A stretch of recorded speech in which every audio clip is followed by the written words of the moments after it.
Oi gente, tudo bem? Estamos em mais um Ser Mamãe, eu sou a Thaisa Tozederi e vou contar as entrevistas que rolaram aqui hoje. A primeira foi com o Dr. Rafael Reston, ele que é médico cirurgião plástico, falou pra gente sobre os benefícios da cirurgia plástica no inverno. A segunda entrevista é com a Geuritane Richer, ela que é esteticista lá da Clínica Espaço Prime, falou pra gente sobre depilação definitiva, muitas dúvidas em rede social. E a última entrevista, Mamães que Inspiram, o quadro que eu amo apresentar pra vocês com essas mulheres maravilhosas. E a de hoje é a Jennifer Martins Bonavigo, mamãe da Antonella e do Augusto, aqui pra vocês.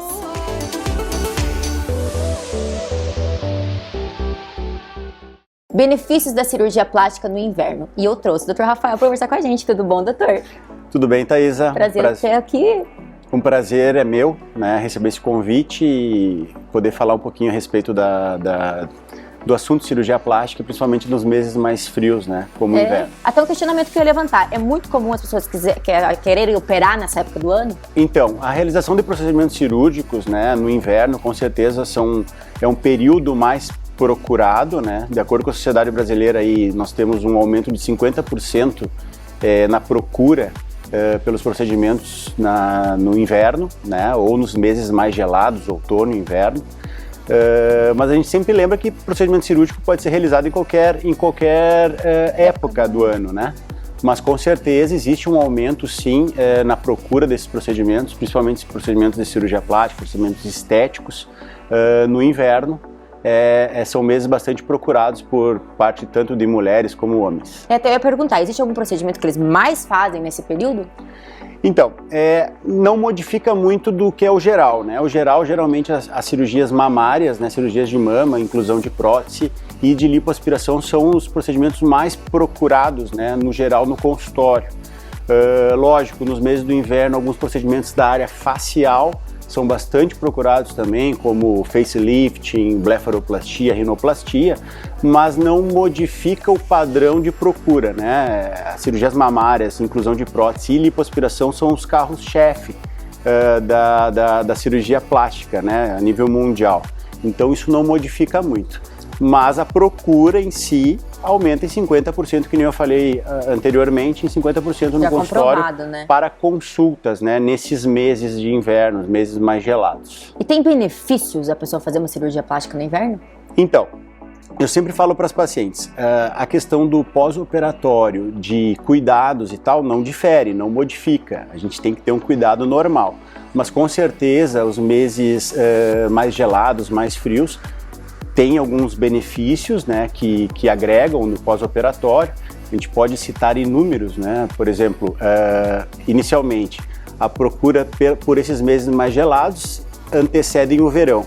Então, a paciente já vai se recuperar já para o verão, né? Já vai estar bem, contorno corporal, enfim, dependendo do procedimento. Os meses já estão preparando para os meses do verão. Outras coisas são as férias escolares, né? Tanto os pacientes um pouco mais jovens que estão na escola ou na faculdade estão de férias, ou os próprios pais têm os filhos que estão de férias, fica melhor essa questão da recuperação do pós-operatório, tem mais tempo de recuperação do pós-operatório. Não precisa se movimentar tanto. Isso. Os meses do inverno também a gente sabe que a radiação solar, os raios solares, tem uma incidência um pouco mais amena, né? Então, na questão da cicatrização, dos roxinhos, que são as equimoses de pós-operatório, pode não ficar tão marcada a pele. A roupa que nós utilizamos no inverno, né? A gente sabe que nas cirurgias, tanto de contorno corporal como de mama, a gente utiliza sutiãs modeladores, cintas modeladoras, que no verão... Um calorzinho. Isso, passa um pouquinho de calor e no verão as pacientes não conseguem cobrir, né? Esteticamente fica feio, porque os macacõezinhos não são bonitos, né? Nem o sutiã. Então, com a gente utilizando roupas mais largas, mais quentinhas, né? Na época, isso fica mais escondido. E daí tem um benefício maior, digamos assim. A questão também de inchaço, edema. A gente sabe que o calor faz uma vasodilatação e pode inchar mais, né, os locais operados. Então, no inverno, com as temperaturas mais amenas, mais frias, né, nós temos uma melhor recuperação da questão do inchaço. Dentre inúmeros outros benefícios também, né, como o paciente fica mais em repouso em casa, né, não vai sair muito para a rua, então tem um benefício maior o repouso, que a gente tem que ter no pós-operatório, mas eu sempre grifo que não é que melhore totalmente o pós-operatório. Os cuidados e rotina e indicações de pós-operatório são iguais, a depender de cada cirurgião que vai indicar.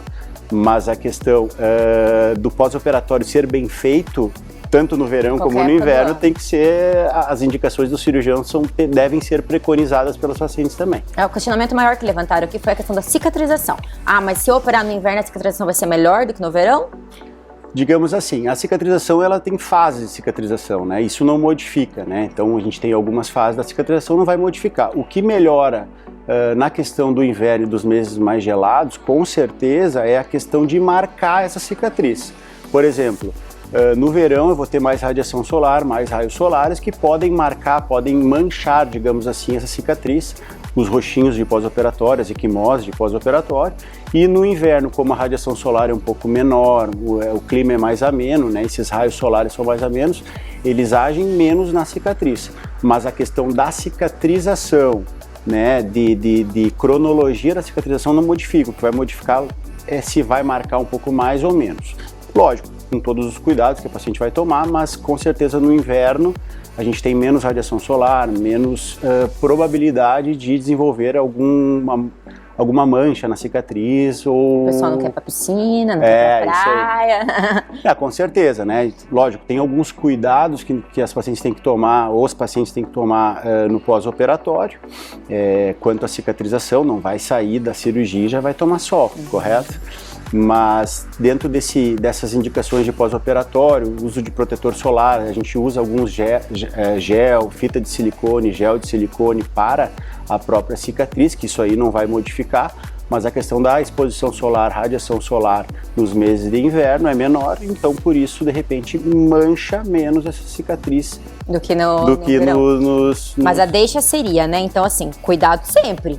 Cuidado sempre, com certeza. E aí, tomando cuidado sempre, a sua cirurgia vai ficar bacana. Com certeza. Na verdade, assim, a paciente nos procura no consultório, nós fazemos uma avaliação inicial, individualizada, do que ela precisa, qual é a expectativa que ela tem do procedimento, né?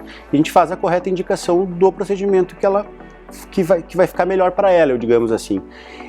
Os cuidados dependem muito da indicação de cada cirurgião, mas inverno ou verão os cuidados devem ser tomados, com certeza, né? Então tem que seguir, o pós-operatório é fundamental para o resultado da cirurgia, não é só a cirurgia, o pré-operatório em si. O pós-operatório, digamos assim, é 50% ou mais. Fundamental. Não adianta só fazer uma cirurgia que fique legal, que seja corretamente indicada, se a paciente não cuidar nesse pós-operatório, não tiver o correto cuidado, né, todas as indicações. A colaboração, né? Isso, correto, tranquilo, é isso mesmo. Obrigada, doutor, pelas informações. Obrigado a você, um prazer novamente, né, estar aqui. Imagina. E quando tiver novos convites, estaremos por aqui também. Com certeza, muito obrigada. Obrigado a você.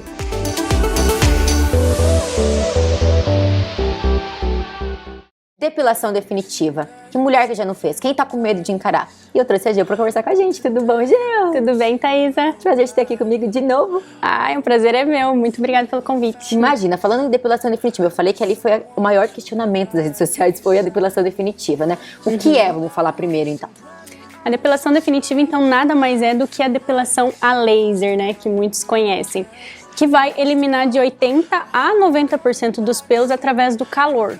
Então, o calor é emitido através de um feixe de luz, diretamente no folículo piloso, para matar esse folículo e não crescer mais pelo na região. E o que difere um aparelho do outro?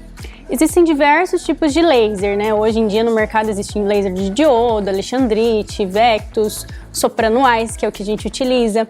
Então, assim, o que difere é o tipo de onda, o comprimento de onda que esse aparelho vai emitir.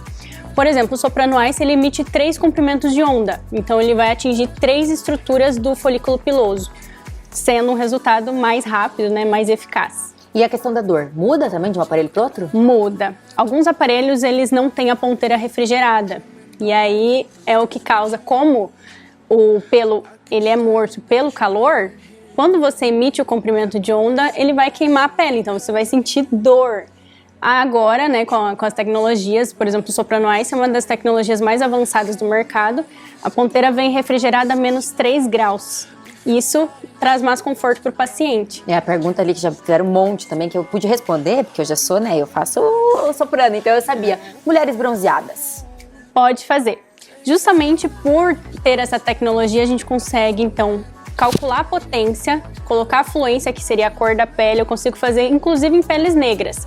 Até mesmo a cliente, por exemplo, ela tem a pele clara, mas ela tem algumas regiões escurecidas. Eu consigo regular no aparelho para atingir essas regiões sem estar queimando essa pele, queimando somente o pelo. E as contraindicações? Grávidas, que você está amamentando, enfim. Grávida, lactante, pacientes com doenças autoimunes, como câncer, não podem estar fazendo depilação a laser. A gente fala que grávida e lactante tem que respeitar o processo, né, e o tempo, o período da gravidez e da lactação. As respostas são muito diferentes, né? Exatamente, até porque os hormônios eles estão muito desregulados. Se o paciente também tiver uma alteração hormonal, não é recomendado fazer o laser, porque vai interferir no resultado. Outra pergunta que fazem muito, eu já fiz um monte de laser, meu pelo é claro e nada mata o pelo. Existe então uma forma de a gente eliminar esse pelo claro? Assim, pelos brancos o laser não vai atingir, até porque ele atinge pela melanina, ele vai matar pela melanina.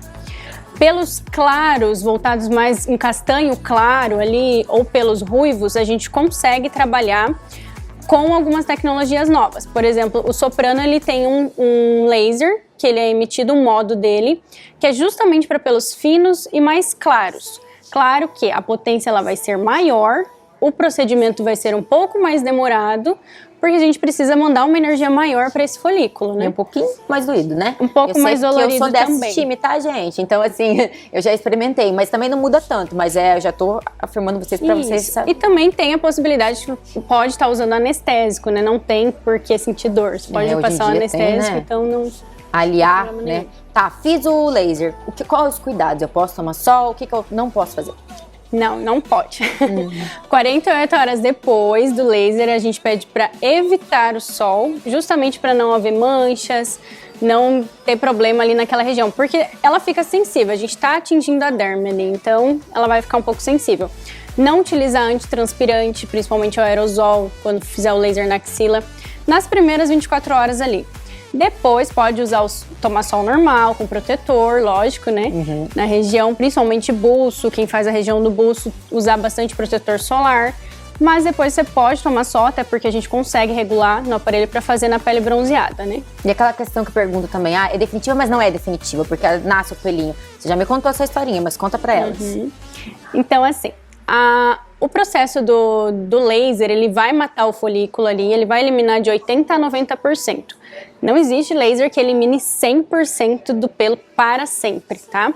Só que, ao longo do período, os hormônios vão tendo alterações e os pelos vão voltando aos poucos. Por isso que é necessário fazer uma manutenção anual para que se mantenha essa depilação alinhada ali e boa, né? Pra te deixar livre, feliz e liberta para você aproveitar todos os momentos. E se vocês querem testar, procure a Geu, né, Geu? Exatamente. E é muito importante também lembrar que a gente precisa fazer uma avaliação antes de estar aplicando o laser. Então, é muito importante ir na clínica, fazer uma avaliação antes de qualquer procedimento, para não ter nenhuma Cuidados para depois não sair desagradável do lugar, né? Exatamente. Obrigada, Geu. Eu que agradeço, imagina.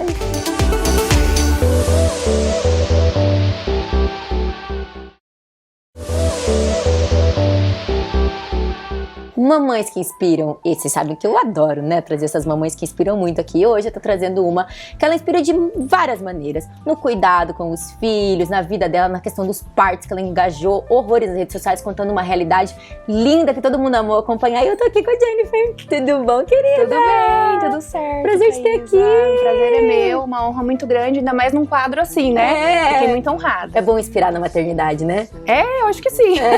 Eu acho que assim, eu brinco que uma das coisas a gente trabalha, a gente faz um monte de coisa, quem faz, mas assim, a gente, ao ser boa mãe, acho que é o melhor elogio que uma mulher pode receber, né? Com certeza, pra mim é, sem dúvida, o elogio mais maravilhoso pra mim. E vai contar um pouquinho da sua história, 2 filhos, né? Isso. Uma história linda que você sempre contou ali nas redes sociais. O que é maternidade pra Jennifer? É tudo. Hoje eu vejo que é o que me transformou enquanto mulher, enquanto ser humano, enquanto amiga, em todas as questões da minha vida. Eu vejo que a maternidade realmente é o centro de tudo. Você falou muito, uma coisa que é muito legal, que você contou sua história, que eu adorei conhecer, a respeito dos seus partos, né? Foi uma coisa que você sempre estudou, se aprimorou pra fazer, e você divulga isso nas redes, né? Sempre, sempre. A questão do parto, na verdade, desde o início da vida, né? A ciência do início da vida é uma coisa que sempre me despertou muito interesse, mesmo antes de engravidar da Antonella, que é essa questão da gestação, dos sentimentos que influenciam durante a gestação, a questão do parto, a amamentação, tudo que envolve essa primeira infância é uma coisa que sempre foi muito importante para mim. Então eu sempre estudei e me aprofundei bastante nessa questão da infância. O primeiro parto foi um pouco diferente do que você queria, né? Conta dessa questão dessas mães que almejam alguma coisa e às vezes não acontece bem do jeito que elas gostariam. Isso, a primeira gestação foi tudo perfeito, a Antonella nasceu de quase 42 semanas, que é o limite, né, para uma gestação normal, né? E o dela foi uma cesárea intraparto, porque nós estávamos esperando um parto natural, inclusive na época dela eu já queria o parto domiciliar, né, diante de todos os benefícios e todas as evidências científicas, né, porque hoje não é só você simpatizar com o parto. Eu quero parto normal. Não é isso, você tem que buscar, né? É uma coisa que você precisa se aprofundar, estar com uma equipe humanizada, ter uma equipe que é muito bem informada a respeito disso. Então, na época da Antonella, eu já tinha essa equipe e não foi possível porque ela estava sentada. E não era um sentado que se chama pélvico, né? Ela estava semipélvica, ela estava bem desencaixada e não foi possível mesmo o parto natural na situação dela. Então, entrei em trabalho de parto, tive dilatação, fui para o hospital já com 6 ou 7 de dilatação e daí não foi possível realizar o parto natural e fomos para uma cesárea, muito bem aguardada, porque, ao meu ver, a cesárea ela existe justamente para salvar vidas, né, quando não é possível um parto natural. Então, graças a Deus pela cesárea, graças a Deus a vida da minha filha. E daí do Augusto já foi diferente, já foi uma gestação assim mais tranquila, que eu acho que o segundo filho é mais leve, né? O segundo filho você já tem menos expectativas, você já tem mais conhecimento, você já tem mais aquela tranquilidade de saber o que a gente espera, né, de saber o que tá te esperando. E no Augusto fluiu tudo tão bem, assim, ele nasceu de 41 semanas também, nasceu de parto domiciliar, que era uma coisa que a gente já buscava desde a primeira vez, então a gente já tinha todas as informações, já tínhamos evidências científicas, já tinha a equipe formada a respeito, né, muito bem informada a respeito de tudo que pudesse acontecer, ocorrências, intercorrências, então no dele foi espetacular, do começo ao fim, assim, até por conta da Antonella, que queria muito participar. Ela acompanhou ativamente, né? Acompanhou ativamente, desde sempre, por eu gostar muito desse universo, ela já nasceu sabendo de tudo que envolve parto, né? Já gestação, infância. A Antonella, eu digo que ela é uma professora para qualquer um. Mini doula. Uma mini doula. Ela dá aula mesmo em questão de nascimento, assim. Então ela já estava muito preparada psicologicamente para tudo o que aconteceu. Aí você passou por isso. Uma coisa que eu acho muito legal é a questão da solidariedade que você tem lá no Insta. Você fez agora pra Páscoa, a gente até ajudou a divulgar esse teu lado humanizado. É muito legal você divulgar isso e falar sobre isso. E da onde que vem essas inspirações? Pois é, até foi uma coisa que eu tenho um pouco de dificuldade, porque eu sempre fui muito engajada nessa questão social, só que eu tenho um pouco de dificuldade em expor, porque a gente sempre foi, né, ensinada que é uma coisa que a gente precisa fazer secretamente, né? E daí, dessa vez, eu senti muito que eu precisava de ajuda, porque eu sozinha não ia dar conta de atender tantas crianças, porque tudo que envolve criança é o que me toca profundamente. Então, dessa vez eu falei, eu preciso de ajuda, eu preciso de influência mesmo, sabe, para poder alcançar o maior número de pessoas. Então a inspiração acho que veio dos meus filhos, porque eu não suporto ver nenhuma criança passando por qualquer situação de sofrimento ou dessa falta de carinho, ou falta até de coisas básicas que pra gente é tão natural e pra eles faz tanta falta, né? E você foi ativamente lá nas comunidades, mostrou esse lado, né, de longe, óbvio, né, respeitando o espaço, mas a realidade realmente que existe e que a gente às vezes está um pouco longe, né? Exatamente, é uma realidade que a gente dentro da nossa casa não temos esse conhecimento do quão difícil é, né, para algumas crianças, até na questão do retorno às aulas, que são crianças que não têm o mínimo de condições para voltar em segurança.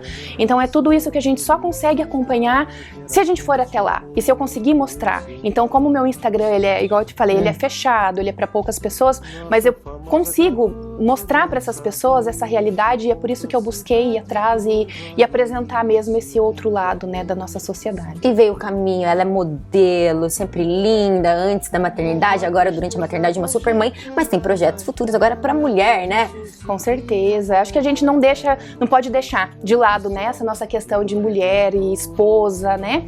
Então acho que é por isso que as pessoas brincam, né, que eu tenho esse jeito mais para influenciar positivamente, porque a minha maternidade, ela é tão leve que eu nunca deixei de ser esposa e de ser mulher para ser mãe. Eu acho que uma coisa complementa a outra, né? Então, para mim é tudo tão interligado que ser mãe só acrescentou nas minhas outras fases, né? E eu não deixo de fazer nada por ser mãe. Eu faço enquanto mulher, enquanto Jennifer, porque eu existo antes de ter filhos, né? Então acho que é importante anular, né? a gente não se anular. Isso não é bom nem pro filho, né? As pessoas acham que se anulando vai fazer bem pra maternidade, mas não faz. Os filhos felizes têm mães felizes, né? Com certeza. E vamos ver minhas perguntinhas para a Jennifer. Vamos ver o que eu tenho aqui. O que te inspira? Nossa, eu acho que essa questão da infância, tudo que envolve a infância são coisas que me inspiram. É doce, né? É bonito de ver. É lindo de ver essa questão do cuidado com os filhos e de prestar atenção nessa primeira infância, que é o terreno que a gente pisa pro resto da vida, né? E o tanto que é importante saber desse peso, né? Que o que você está fazendo hoje aqui vai refletir lá, né? Exatamente. Então, tudo que envolve a infância, esse cuidado materno, essas questões de ensino mesmo, de conhecimento, é o que me inspira, com certeza. Qual o seu medo? De morrer. E de deixar os meus filhos. Isso depois da maternidade piora muito, né? Eu nunca tive medo disso. Sempre fui muito vida louca, assim. Mas agora, depois de ter meus filhos, eu penso 10 vezes antes de fazer qualquer coisa, porque eu tenho medo de faltar. Na verdade, a morte, ela, em um contexto geral, de qualquer pessoa morrer, né? Depois de você ser mãe, tipo, vira um pânico, né? Vira um pânico. Acho que é realmente compactua do seu medo. Uma qualidade da Jennifer. Uma qualidade? Eu acho que eu sou muito assertiva com as coisas. Eu consigo hoje, né, enquanto mulher, enquanto ser humano, ser muito assertiva nas minhas questões humanitárias. Você é muito solidária, tem uma super qualidade, é lindo. Gente, vocês têm que acompanhar pra ver só a lancheira da filha dela. Cada vez que eu vejo a lancheira da filha dela, eu falo, gente, eu não sou uma boa mãe, não é possível. Ai, não! Porque é a coisa mais linda de ver. Acho que já virou todo mundo referência, todo mundo gosta, mas eu acho que é porque tem mães que têm dons pra alguma coisa e outra pra outra. Porque nem assim, eu não tenho o dom de sentar e brincar por horas, mas eu tenho o dom de colocar uma lancheirinha, de fazer esses mimozinhos. Eu acho que cada uma tem seu talento. E aonde você busca a inspiração da lancheira? Tudo no Pinterest. Eu olho lá tudo na internet, coloco pra fazer os bichinhos, pra fazer recadinho. Hoje na internet você tem uma... Mas daí você mata as outras crianças, né? Porque daí a criança chega na escola, abre a lancheira dela, os outros olham pra dela e falam assim, a minha mãe, olha... Mas eu faço sempre 2 lanchinhos, ela sempre acaba levando pros amigos também. Pra ter compactuar, né? Claro. Você no futuro? Eu quero estar, né, com meus filhos já bem encaminhados. Quero ter a minha empresa também para atender outras crianças, né? Que é a novidade que eu vou trazer para Cascavel.